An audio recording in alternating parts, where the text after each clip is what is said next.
Hello, everybody. Welcome to Talk About House. I'm Todd. I'm Oana. As you can tell, we are no longer in Hawaii. Little bit of sunburn, but not too bad. Sad, very sad. Very sad. But we're back. The grind of making the videos and everything and dominating the real estate market in Las Vegas. Today, we are going to expose the Crash Bros. And there's this chart they've been using that is absolutely the fakest thing, but they've edited it in such a way to make it look like maybe it has some meaning. But I did, literally, as soon as I saw it, I realized there was something wrong with the chart. Is there a trench coat involved? There's no trench coat involved. Okay. Okay, so this is what we're going to do. Do you have anything before we get into like the important stuff here? Yeah. Hey, if you're thinking about selling real estate in Las Vegas or elsewhere, please feel free to reach out. We'd love to hear from you, and we'd love to help you out. If you see us out in the wild, be it in Hawaii or in Japan or anywhere else. Having dinner at a restaurant? Having dinner at a restaurant. Feel free to walk up to us and say hello. We love meeting you. Yeah. Okay, here's the chart.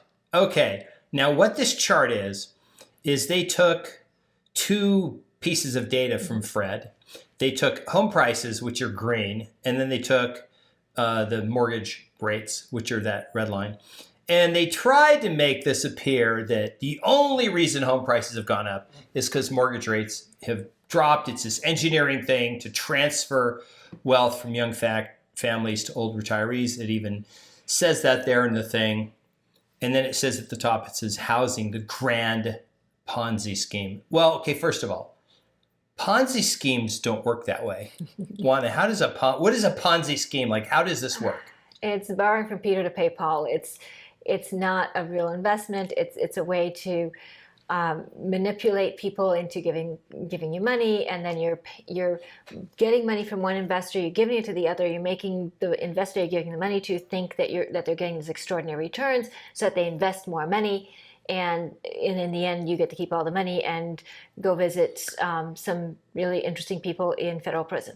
Yeah, Bernie Madoff. What he did was a Ponzi scheme, and there is nothing like that involved here. What they're trying to say is that the only reason home prices have gone up is because of interest rates have been going down. So in theory, the cost of buying is going down, so it's pushing home prices up. Well, there's a couple problems. So one of the first things I noticed, if you look at this chart, and if you go all the way to the bottom there where the years are, you can see right at about 1995, there's this little lever.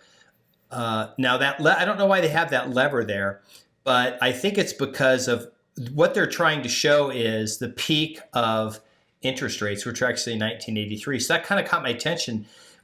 Basically what it shows, okay, right below the 1995 isn't 1995, it's 1983.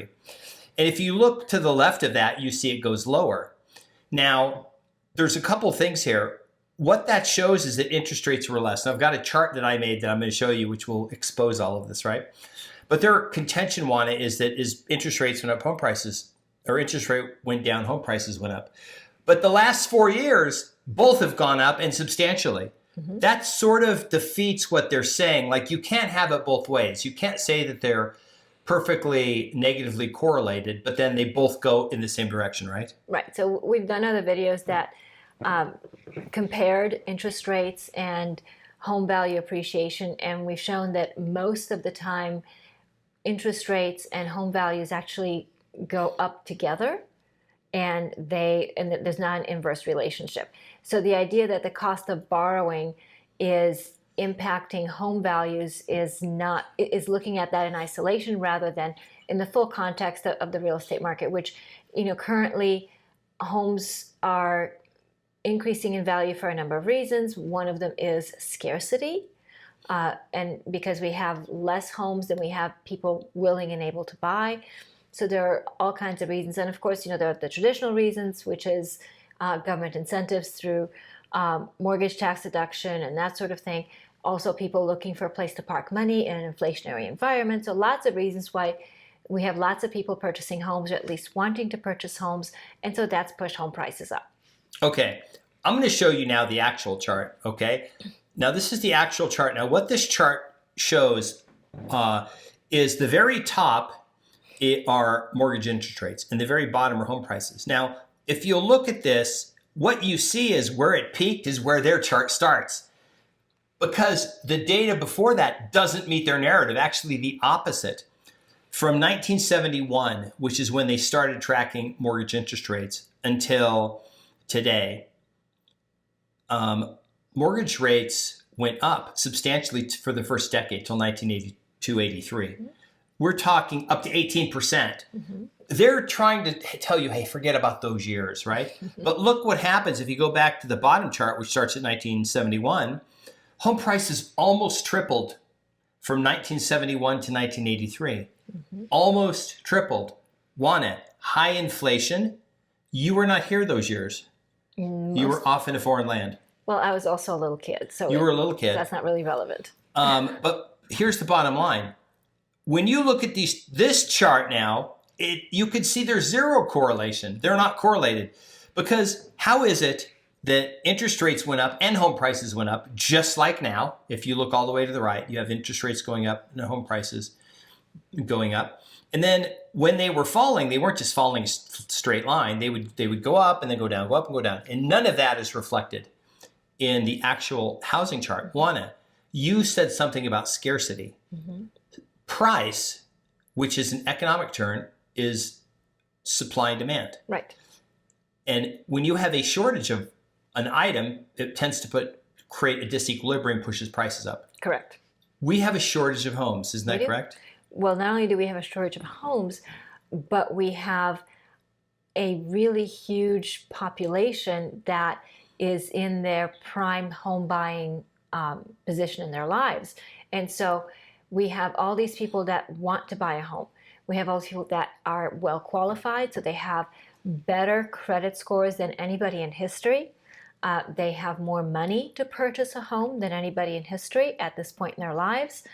And then you're also dealing with everybody else who is, on the margins of that on either side, but that also is willing and able to buy a home for a variety of reasons. One, to just somewhere to live, or an investment, all kinds of reasons, vacation homes, lots of reasons. So you have so many people chasing homes that there aren't enough homes for everyone, and that, of course, naturally pushes prices up.